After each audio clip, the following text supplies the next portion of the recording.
Hi guys, welcome to our daily encounter.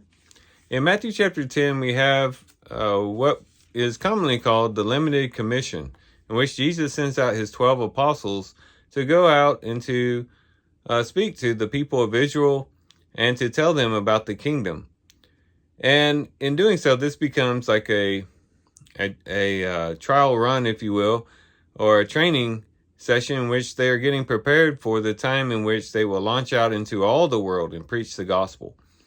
And there, as he's instructing them, a lot of the instructions that he gives kind of crosses over to uh, the method that they would use when they go out into the Great Commission and go to the ends of the earth. And he talks quite a bit about persecution, the reality of the fact that as they go out and they preach about the kingdom, not everybody's going to like it. And there's going to be some who persecute them, and he encourages them in connection to that.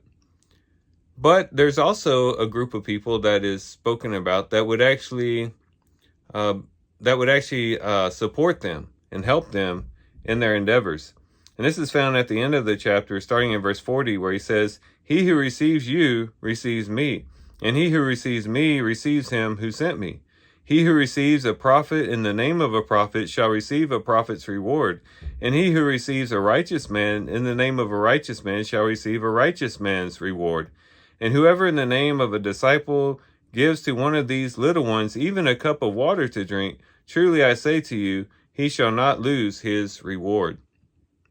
And so what Jesus is saying here is that those who support those who are going out and doing missionary work, who are going out and proclaiming the gospel, those who support them are going to receive the same reward as those who do go out. And this ought to be very encouraging for those who perhaps don't have the means by which to go out and do that particular type of work.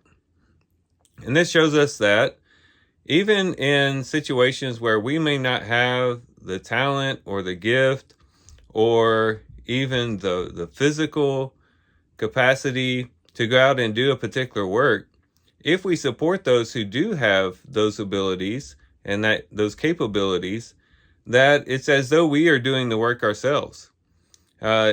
Jesus says you'll receive the same reward. If we support those who are out doing the work of the Lord, we'll receive the same reward as they receive, because we're supporting them by maybe receiving them, maybe by financially supporting them, by supporting them with our prayers, maybe even just offering them a cup of water.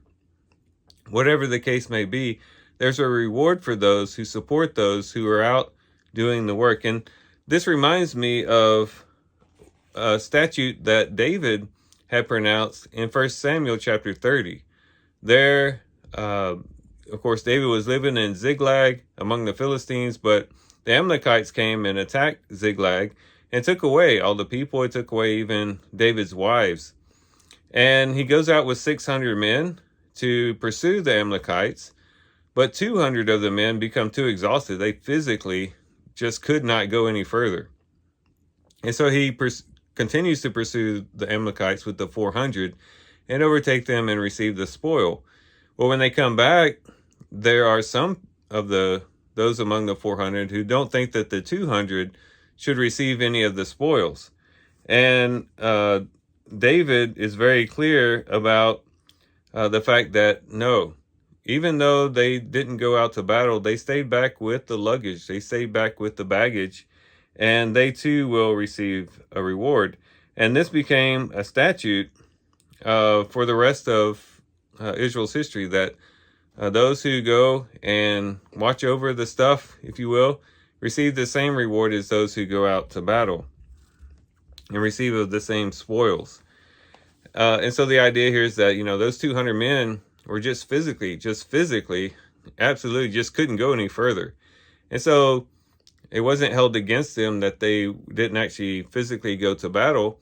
They were rewarded because they did play a part in that. They stayed back and they watched over the baggage. They watched over the stuff while the other people went out to battle. And that's very similar to what we find here in Matthew chapter 10.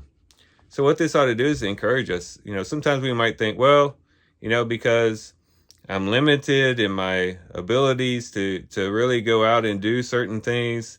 Maybe I'm limited because of physical ailments. Maybe because I'm getting, up there in age.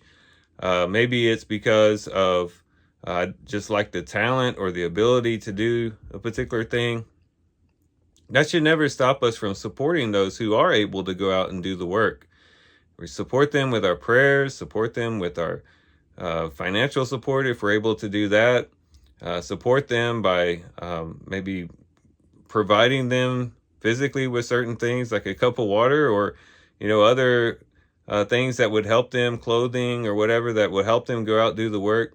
If you can't actually do the work yourself, support those who can do the work, and that in itself has a reward. And so that ought to encourage us to say that I don't necessarily have to be doing everything, but I can be supporting those who are doing the work when I can. Now, what this isn't is an excuse to say, well, I don't want to do the work, and therefore I'll just throw a few bucks at those who are, and then I'll feel better and ease my conscience. That's not what he's teaching at all. But again, for those who really can't go out and do the work, who really have a heart to serve the Lord and to further his kingdom, but have certain limitations, just support those who can. And there's a reward for you. There's a reward for you in that work. And I think that Jesus makes that very clear at the end of Matthew chapter 10. So here's some things we can reflect on and think about as we do our reading today. With that, guys, I do thank you for watching the video today. Hope you guys have a great day. Love you guys. God bless.